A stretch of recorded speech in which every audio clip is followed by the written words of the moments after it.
കേരളത്തിലെ പാലക്കാട് ജില്ലയിലും തമിഴ്നാട്ടിലെ കോയമ്പത്തൂർ ജില്ലയിലുമായി വ്യാപിച്ചു കിടക്കുന്ന ഒരു പരിസ്ഥിതി സംരക്ഷണ പ്രദേശമാണ് പറമ്പിക്കുളം കടുവാ സങ്കേതം. കേരളത്തിലെ രണ്ടാമത്തെ ടൈഗർ റിസർവാണ് പറമ്പിക്കുളം. കേരളത്തിൽപ്പെട്ട ഒരു സ്ഥലമാണെങ്കിലും ഇങ്ങോട്ടേക്ക് നമുക്ക് കേരളത്തിൽ നിന്നും നേരിട്ട് പ്രവേശിക്കാൻ പറ്റില്ല എന്നതാണ് ഇവിടുത്തെ പ്രത്യേകത. തമിഴ്നാട് വഴിയേ നമുക്ക് പറമ്പിക്കുളത്തേക്ക് എത്താൻ പറ്റുള്ളൂ.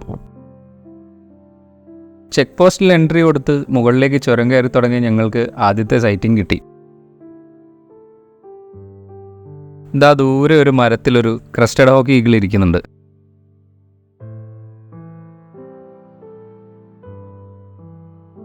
ദേ ഒരു മയിൽ നമ്മുടെ കാറിനടുത്തേക്ക് വന്നിരിക്കുന്നു.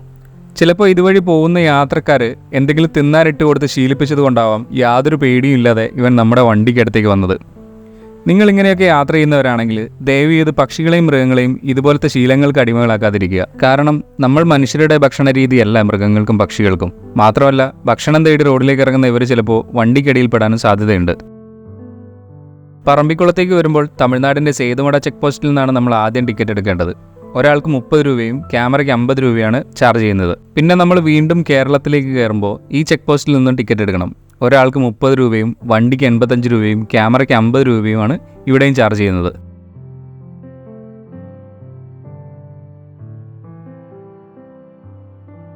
ഇവിടുന്ന് ഇനിയും 21 കിലോമീറ്റർ പോയാലേ നമ്മൾ പറമ്പിക്കുളത്തെത്തുള്ളൂ.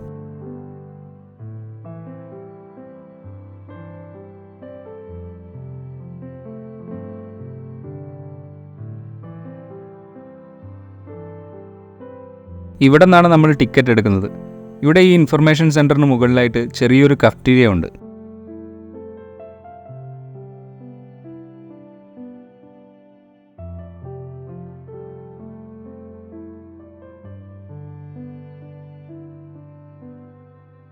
പറമ്പിക്കുളത്ത് വന്നാൽ ഇഷ്ടം പോലെ മയിലുകളെ കാണാം. ഇവർക്കാണെങ്കിൽ നമ്മളെയൊന്നും യാതൊരു പേടിയുമില്ല. ഇതാ കണ്ടില്ലേ, ഞാനൊരാൾ ഇവിടെ നിന്ന് വീഡിയോ എടുക്കുന്നുണ്ട് എന്ന യാതൊരുവിധ മൈൻഡും ഇല്ലാതെ ഒരുത്തൻ എൻ്റെ അടുത്തൂടെ പോകുന്നത്. കുറച്ച് ദൂരെ മാറി വേറൊരെണ്ണം കൂടെയുണ്ട്. പീലിയൊക്കെ ഒതുക്കി വെക്കുന്ന തിരക്കിലാണ് ആശാൻ. ഇവിടെ നിന്നും ഒരു 2 കിലോമീറ്റർ പോയി ആനപ്പടി എന്ന സ്ഥലത്താണ് ഞങ്ങൾക്ക് ലഞ്ച് കഴിക്കാൻ ഇറങ്ങേണ്ടത്. അവിടെ തന്നെയാണ് ഫോറസ്റ്റ് സഫാരിക്ക് ടിക്കറ്റ് കൊടുക്കുന്ന കൗണ്ടറും. ഏകദേശം ഉച്ചയ്ക്ക് 2 മണിയോടുകൂടിയാണ് ഞങ്ങൾ ഇവിടെ എത്തിയത്. എല്ലാവർക്കും നല്ല വിശപ്പുമുണ്ട്. ഇവിടെ തന്നെയുള്ള ഒരു കഫ്റ്റീരിയയിലാണ് ഞങ്ങൾ ലഞ്ച് പറഞ്ഞിട്ടുള്ളത്. പറയാതിരിക്കാൻ വയ്യ, ഊണിന് കിട്ടിയത് നല്ല അടിപൊളി മീൻകറിയായിരുന്നു.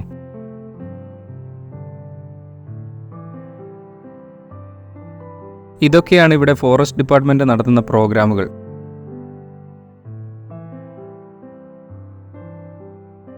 അങ്ങനെ ഞങ്ങൾ ലഞ്ച് കഴിഞ്ഞ് പുറത്തിറങ്ങി.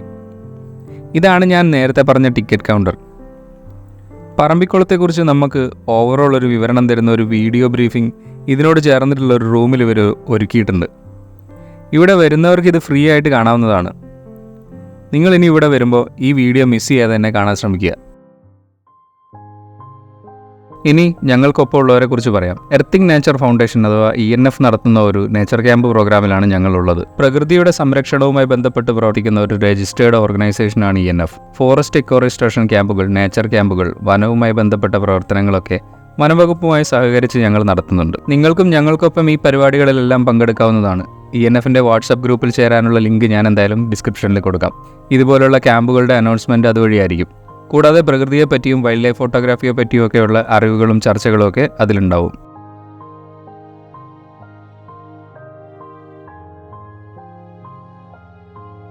ഇവിടെ വരുമ്പോൾ മെയിനായി ശ്രദ്ധിക്കേണ്ട ഒരു കാര്യം പറയാൻ വിട്ടുപോയി. ഇതാ ഇവന്മാരുടെ കാര്യം തന്നെ. നമ്മൾ വന്ന വണ്ടിയുടെ ഗ്ലാസ് കയറ്റി വെച്ചില്ലെങ്കിൽ ഇവർ ഉള്ളിൽ കയറി സകലതും എടുത്തുകൊണ്ട് പോകും. ഇനി അഥവാ ഇവരെ പേടിപ്പിച്ച് ഓടിക്കാൻ നോക്കിയാലോ, ദാ ഇതുപോലെ നമ്മളെങ്ങോട്ട് തിരിച്ച് പേടിപ്പിക്കും. ഒരു സാധനം പോലും കടയിൽ നിന്ന് വാങ്ങി കയ്യിൽ പിടിച്ച് നടക്കാൻ ഇവർ സമ്മതിക്കൂല. ഇനി അഥവാ അങ്ങനെ നടന്നാൽ പട്ടാപ്പകൽ പിടിച്ചുപറി കാണാം നിങ്ങൾക്ക്.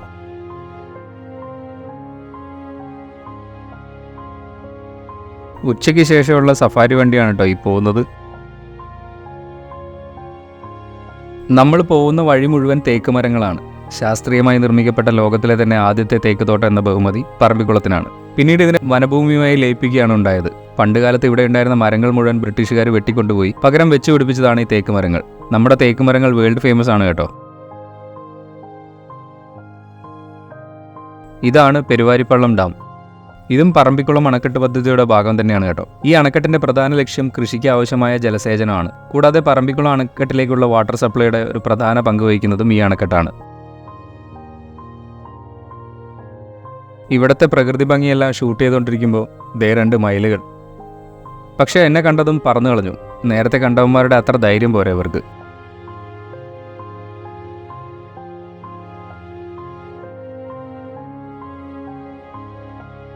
ഫോറസ്റ്റ് ഡിപ്പാർട്ട്മെൻറ്റിൻ്റെ ട്രീ ടോപ്പ് സ്റ്റേ ഓപ്ഷനാണിത്. ഇപ്പോൾ റിനോവേഷനൊക്കെ കഴിഞ്ഞിരിക്കുകയാണ്. ബുക്കിംഗ് അവൈലബിൾ അല്ല എന്നാണ് തോന്നുന്നത്. തൂണക്കടവ് ഡാമിൻ്റെ റിസർവറാണ് ഇതിന് മുന്നിൽ. മഴക്കാലം ആയതുകൊണ്ട് നിറഞ്ഞങ്ങനെ നിൽക്കുകയാണ്.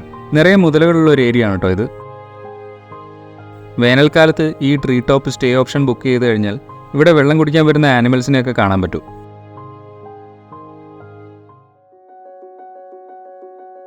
ഞങ്ങളുടെ യാത്രയിലെ ഏറ്റവും ഫൺ മൊമെൻ്റ് ആയിരുന്നു ഇത്. കന്നിമരത്തേക്കിനടുത്തേക്ക് പോകുന്ന വഴിയിൽ ഞങ്ങളുടെ കൂടെ വന്നവരുടെ ട്രാവലർ മഴ കാരണം റോഡിൽ നിന്നും തെന്നിമാറി സൈഡിലെ ചളിയിൽ താഴ്ന്നുപോയി. ഇതുവഴി ഒരു 100 തവണ വണ്ടി ഓടിച്ചിട്ടുണ്ടെങ്കിലും അങ്ങനെ ഒരു വളവും ചളിയും ഞാൻ ഇതുവരെ കണ്ടിട്ടില്ല എന്ന് റാഷിക്കിനോട് സങ്കടം പറയുകയാണ് ഞങ്ങളുടെ ഡ്രൈവർ റിജു ചേട്ടൻ. അതിനിടെ ഇടയ്ക്കിടയ്ക്ക് അത്യാവശ്യം നല്ല രീതിയിൽ തള്ളുകളും വരുന്നുണ്ട്. കുറേ നേരം ശ്രമിച്ചു നോക്കിയിട്ടും വണ്ടി റോട്ടിലേക്ക് കയറ്റാൻ കഴിഞ്ഞില്ല. കാടിന് നടുവിൽ മഴയത്ത് ഞങ്ങൾ കുടുങ്ങിയ അവസ്ഥ. കൂടെ ഉണ്ടായിരുന്ന വണ്ടിയെടുത്ത് തൂണക്കടവ് പോയി കയറ് കൊണ്ടുവന്ന് ഞങ്ങളുടെ കൂടെയുള്ള അരുൺജിത്തിൻ്റെ ജീപ്പിൽ കെട്ടി വലിച്ച് ട്രാവലർ പുറത്തെത്തിക്കാന്നുള്ള ഒരു സൊല്യൂഷൻ കണ്ടെത്തി. ഇനി അതിനുള്ള ശ്രമത്തിലാണ്. സാധാരണ അധികം ആർക്കും കിട്ടാത്ത ഒരു എക്സ്പീരിയൻസ് ആയിരുന്നു ഇത്. കാടിന് നടുവിൽ ഒരു പ്രത്യേക കാലാവസ്ഥയിൽ ഇങ്ങനെ കുടുങ്ങിപ്പോവുക. ഇടയ്ക്ക് ശക്തമായി മഴയും പെട്ടെന്ന് തന്നെ മഴ മാറി വെയിൽ വരും. അങ്ങനെയായിരുന്നു കാലാവസ്ഥ. ഇടയ്ക്കിടയ്ക്ക് ഞങ്ങളെ പാസ് ചെയ്ത് വേറെ ടൂറിസ്റ്റുകൾ കന്നിമരത്തേക്കിനടുത്തേക്ക് പോകുന്നുണ്ടായിരുന്നു. അതിലൊരു വണ്ടിയിലെ ഗൈഡ് വന്ന് ഞങ്ങളുടെ ഗൈഡ് ജിമ്മിച്ചേട്ടനോട് ഏതോ ഒരു മഞ്ഞ ബോർഡിൻ്റെ അടുത്ത് ആനയുണ്ടെന്ന് പറഞ്ഞത് കേട്ടപ്പോൾ ചെറിയൊരു പേടിയും തോന്നിയിരുന്നു.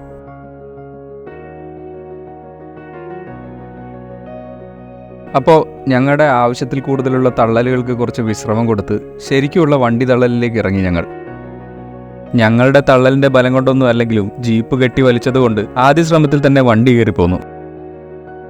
സത്യം പറഞ്ഞാൽ ഇതുപോലുള്ള അവസരത്തിൽ നല്ലൊരു ഗ്രൂപ്പിൻ്റെ കൂടെ ആണെങ്കിൽ നമ്മൾ കൂടുതൽ പാനിക് ആവുന്നതിന് പകരം സിറ്റുവേഷൻ കോമഡികൾ ആസ്വദിച്ചും പൊട്ടിച്ചിരിച്ചും ഒക്കെ ആയിരിക്കും നിൽക്കുക. ഇവിടെയും സ്ഥിതി സെയിം തന്നെയായിരുന്നു. ആദ്യം വണ്ടി ചെളിയിൽ താന്ന് നിൽക്കുന്നത് കണ്ടപ്പോൾ ഇവിടുന്ന് എങ്ങനെ രക്ഷപ്പെടുമെന്നായിരുന്നു എല്ലാവരും ചിന്തിച്ചതെങ്കിൽ കുറച്ച് സമയം കഴിഞ്ഞപ്പോഴേക്കും ഈ ഒരു അവസ്ഥ എല്ലാവരും ആസ്വദിക്കാൻ തുടങ്ങിയിരുന്നു. അപ്പോൾ ഇതാണ് ഇന്നത്തെ ഹീറോ. അരുൺജിത്ത് അല്ല കേട്ടോ, അവൻ്റെ ജീപ്പ്.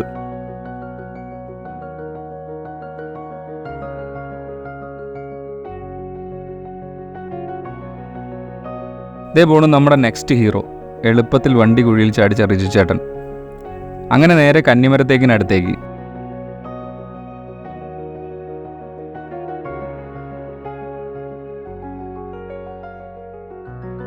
അങ്ങോട്ടേക്ക് പോകുന്ന വഴിയിൽ കണ്ടതാണിത്. ഒരുപാട് മ്ലാവുകളും മാനുകളും ഒക്കെ കൂടെ മേയുന്നൊരു സ്ഥലം. അതിനിടയ്ക്ക് എന്തോന്ന് പറന്നു പോയിട്ടുണ്ടായിരുന്നു. സെർപ്പൻറ്റീകളാണെന്നാണ് തോന്നുന്നത്. ക്ലിയർ ആയിട്ട് കാണാൻ പറ്റിയിട്ടുണ്ടായിരുന്നില്ല.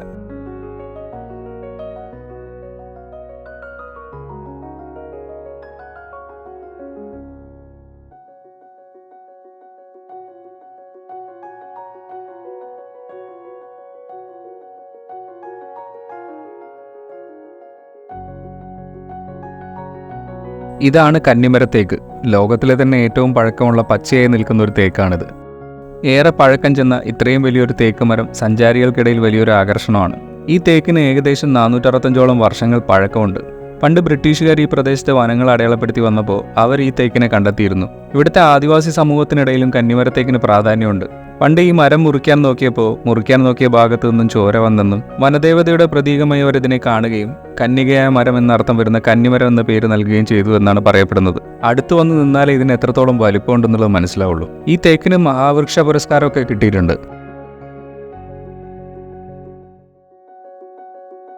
പറമ്പിക്കുളത്തേക്ക് വരുമ്പോൾ എന്നോട് പലരും പറഞ്ഞത് കാട്ടുപോത്തുകളെ കുറെ കാണാൻ കിട്ടുമെന്നാണ്. കാരണം ഇന്ത്യയിൽ തന്നെ ഏറ്റവും കൂടുതൽ കാട്ടുപോത്തുകളെ കാണാൻ കഴിയുന്ന സ്ഥലങ്ങളിൽ 2ാം സ്ഥാനമോ മറ്റോ ആണ് പറമ്പിക്കുളത്തിന്. പക്ഷെ ഞങ്ങൾക്ക് ഈ ഒരൊറ്റ കൂട്ടത്തെ കാണാൻ കിട്ടിയിട്ടുണ്ടായിരുന്നുള്ളൂ.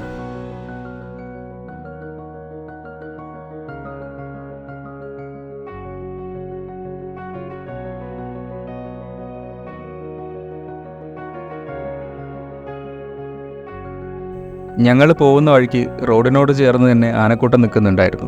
കുറച്ച് പിടിയാനകളും കുട്ടിയാനകളും ഉള്ള ഒരു ചെറിയൊരു കൂട്ടം. ഞങ്ങളെ കണ്ടതോടുകൂടി കൂട്ടത്തിലെ മുതിർന്ന ആനകൾ അലേർട്ടായി. ഞങ്ങളുടെ വണ്ടിക്ക് നേരെ ചാർജ് ചെയ്യുമോ എന്നൊരു പേടിയുണ്ടായിരുന്നു. പക്ഷേ ഞങ്ങൾ ബഹളം വെക്കാതെ വണ്ടി ഒതുക്കി നിർത്തിയത് കൊണ്ടാവാം അവർ ചാർജ് ചെയ്തില്ല.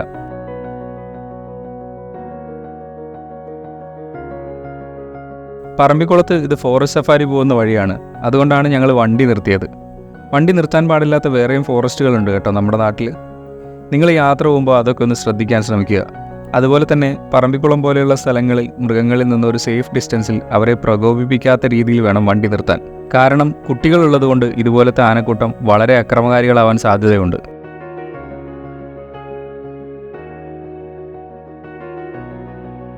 ആനകളെ ബുദ്ധിമുട്ടിക്കാതെ കുറച്ചു നേരം അവരുടെ വീഡിയോ എടുത്തതിന് ശേഷം ഞങ്ങൾ അവിടെ നിന്നും പോയി. പിറ്റേന്ന് രാവിലെ തന്നെ ഞങ്ങൾ ജിമ്മി ചേട്ടനൊപ്പം ട്രക്കിംഗ് സ്റ്റാർട്ട് ചെയ്തു. രാവിലെ തന്നെ അതിശക്തമായ മഴയുണ്ടായിരുന്നു. വഴിയെല്ലാം വെള്ളം കയറി കിടക്കുന്നത് കാരണം സാധാരണ പോകുന്ന ട്രക്കിംഗ് പാത്ത് അല്ലായിരുന്നു തിരഞ്ഞെടുത്തത്. നമ്മുടെ പറമ്പിക്കുളം അതീവ പരിസ്ഥിതിലോല പ്രദേശമായ പശ്ചിമഘട്ട മലനിരകളിൽ പെടുന്നതാണ്. ജൈവ വൈവിധ്യങ്ങൾ കൊണ്ട് ലോകത്തിൽ തന്നെ മുൻനിരയിലാണ് പശ്ചിമഘട്ടം. സഹ്യാദ്രി എന്നറിയപ്പെടുന്ന പശ്ചിമഘട്ടം 1600 കിലോമീറ്റർ നീളത്തിൽ കേരളം, തമിഴ്നാട്, കർണാടക, ഗോവ, മഹാരാഷ്ട്ര, ഗുജറാത്ത് എന്നീ 6 സംസ്ഥാനങ്ങളിലായി വ്യാപിച്ചു കിടക്കുന്നതാണ്.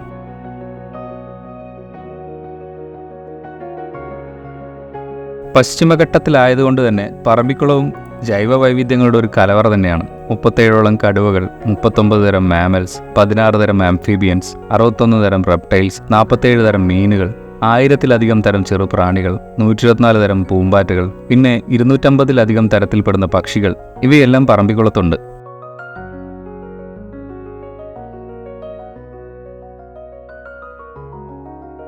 നമ്മൾ ട്രക്ക് ചെയ്തു പോകുന്ന വഴിക്ക് കാട്ടിൽ നിന്നും ആനിമൽസ് ഇറങ്ങി വരുന്ന വഴികൾ കാണാൻ കേട്ടോ.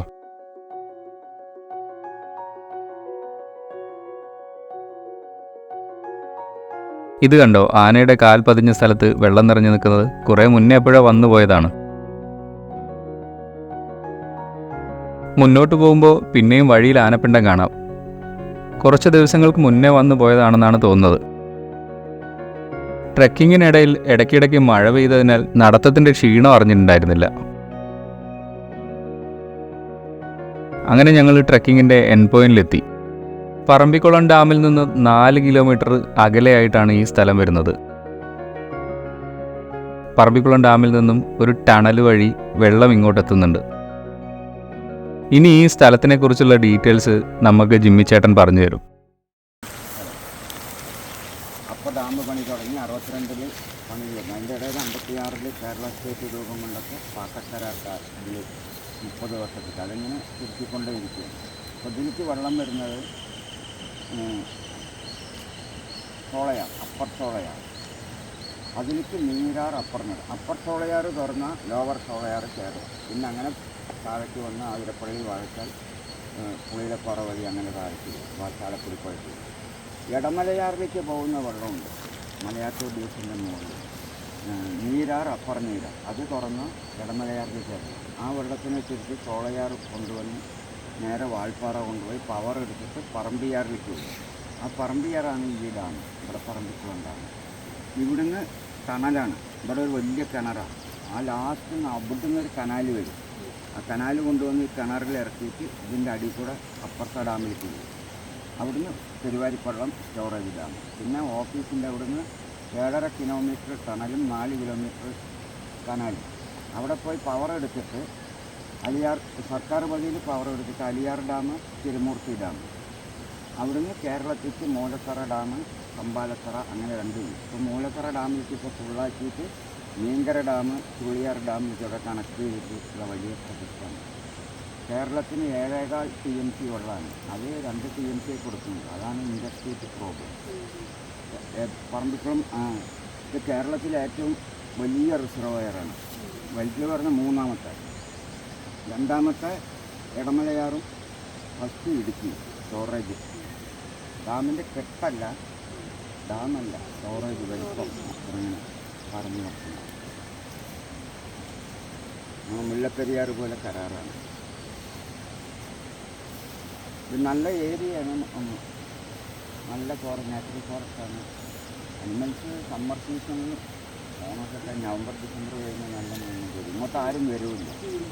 അവിടെ ഗേറ്റ് പൂട്ടി, നമ്മൾ ആനയെ കണ്ടില്ല, അവിടെ ഗേറ്റ് പൂട്ടിയിടും. പിന്നെ ആ വരുന്ന വഴി അങ്ങനെ തിരിച്ചപ്പുറത്തന്നെ അങ്ങോട്ട് തന്നെ പോകും. അത് ഈ റിസോർട്ടിൽ താമസിക്കുന്നവർ കൂടുതൽ ദൂരമൊന്നും നടത്തി. ഇപ്പോൾ വരുന്നേ ഇല്ല. ഇപ്പോൾ ആ മഞ്ഞപ്പൂട് വരെ വന്ന് അങ്ങനെ നടത്തിയത്.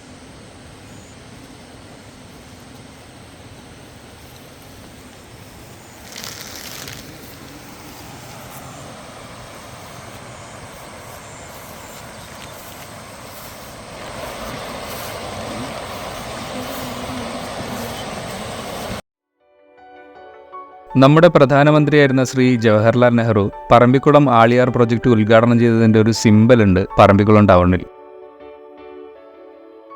ട്രക്കിംഗ് കഴിഞ്ഞു വന്ന് ഫ്രഷായി എല്ലാവരും ബ്രേക്ക്ഫാസ്റ്റ് കഴിക്കാൻ തുടങ്ങി. അടുത്ത പ്രോഗ്രാം റിവർ റാഫ്റ്റിംഗ് ആണ്. അതിനിടയ്ക്ക് പറമ്പിക്കുളം ടൗണിലെ പോലീസ് സ്റ്റേഷന് മുന്നിലായി 3 ആനകൾ വന്നിട്ടുണ്ടെന്ന് അവിടുത്തെ നാട്ടുകാർ പറഞ്ഞറിഞ്ഞു. രാവിലെ ഒരു 10 മണി കഴിഞ്ഞു കാണും.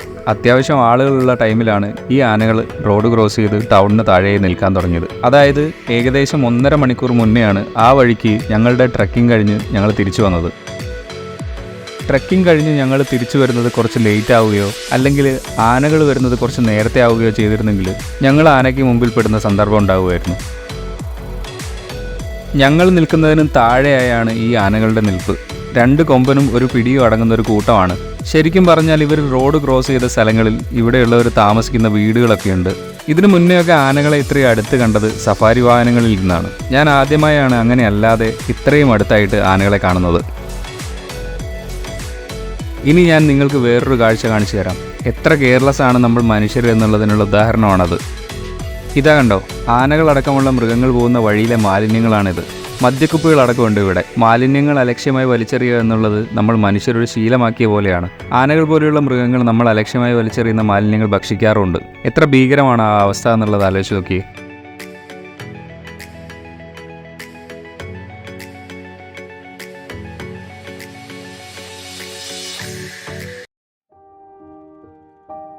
അവിടെ നിന്ന് ഞങ്ങൾ നേരെ പോയത് റിവർ റാഫ്റ്റിംഗ് നടക്കുന്ന സ്ഥലത്തേക്കാണ്. ഞങ്ങൾക്ക് മുന്നേ കുറച്ച് പേര് ചങ്ങാടത്തിൽ കയറി പോയിട്ടുണ്ട്. അവരുടെ വണ്ടികളാണ് ആ ദൂരെ കാണുന്നത്. 2 ചങ്ങാടങ്ങളാണ് ഇവിടെയുള്ളത്. സാധാരണയായി 15 പേരെയാണ് ഒരു സമയം ഒരു ചങ്ങാടത്തിൽ കയറ്റുന്നത്. ഒരു 15-20 മിനിറ്റ് നമ്മളെയും കൊണ്ട് ഇവർ ഈ റിസർവോയറിൽ കറങ്ങും.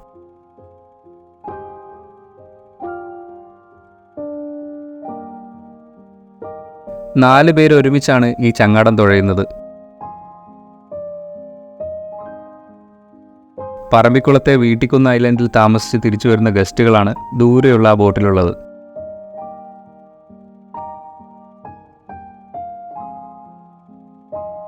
ആ ഫ്രണ്ടിൽ വെച്ച ബോക്സ് കണ്ടില്ലേ നിങ്ങൾ? ആ ബോക്സിലാണ് ലൈഫ് ജാക്കറ്റ് സൂക്ഷിക്കുന്നത്. ചങ്ങാടം മറിയാൻ സാധ്യത വളരെ കുറവായതിനാൽ ലൈഫ് ജാക്കറ്റ് ഇതിൽ നിർബന്ധമല്ല. ഇനി നമ്മൾ ആവശ്യപ്പെടുകയാണെങ്കിൽ അവരത് തരികയും ചെയ്യും. നമ്മുടെ കൂടെ ഉണ്ടായിരുന്നവരുടെ ചങ്ങാടമാണ് ആ കാണുന്നത്. അതിനിടയ്ക്ക് നദിക്കരയിൽ ഒരു കുഞ്ഞു മുതല കയറിയിരിക്കുന്നത് ഗൈഡ് കാണിച്ചു തന്നു. കരയിൽ കിടക്കുന്നത് എന്താണെന്നറിയാൻ അടുത്തു വന്ന് വളരെ അത്ഭുതത്തോടെ നോക്കുകയാണ് മയിലുകളും കുട്ടികളും. ആനിമൽ പ്ലാനറ്റിലും നാഷണൽ ജിയോഗ്രഫിയിലും ഒക്കെ കാണുന്നത് പോലെ മുതല ഇപ്പോൾ ഇവരെ ചാടി പിടിക്കുന്നു വിചാരിച്ചിരിക്കുകയായിരുന്നു ഞാൻ. പക്ഷേ ഈ മയിലുകൾക്ക് കാര്യം മനസ്സിലായപ്പോൾ പതുക്കെ അവർ മുതലയുടെ അടുത്തു നിന്നും മാറിപ്പോയി. അങ്ങനെ ഞങ്ങളുടെ റിവർ റാഫ്റ്റിംഗും കഴിഞ്ഞ് കരയിലേക്ക് അടുക്കുകയാണ്. ചങ്ങാടത്തിൽ നിന്ന് ഇറങ്ങി തിരിച്ച് വണ്ടിയിലേക്ക് കയറാൻ പോകുമ്പോൾ അങ്ങ് ദൂരെയായി ഒരു ഐലൻഡിന്റെ സൈഡിൽ പൊട്ടുപോലെ ഒരു സാധനം നിൽക്കുന്നത് കണ്ട് നോക്കിയപ്പോൾ 2 ആനകളായിരുന്നു അത്. റിസർവോയർ സൈഡിൽ വന്ന് നിന്ന് പുല്ല് മേഞ്ഞ് നടക്കുകയാണ് അവർ. ഈ ഒരു ലാൻഡ്സ്കേപ്പിൽ ആനകൾ ഇങ്ങനെ വന്ന് നിൽക്കുന്നത് കാണാൻ തന്നെ നല്ല ഭംഗിയില്ലേ?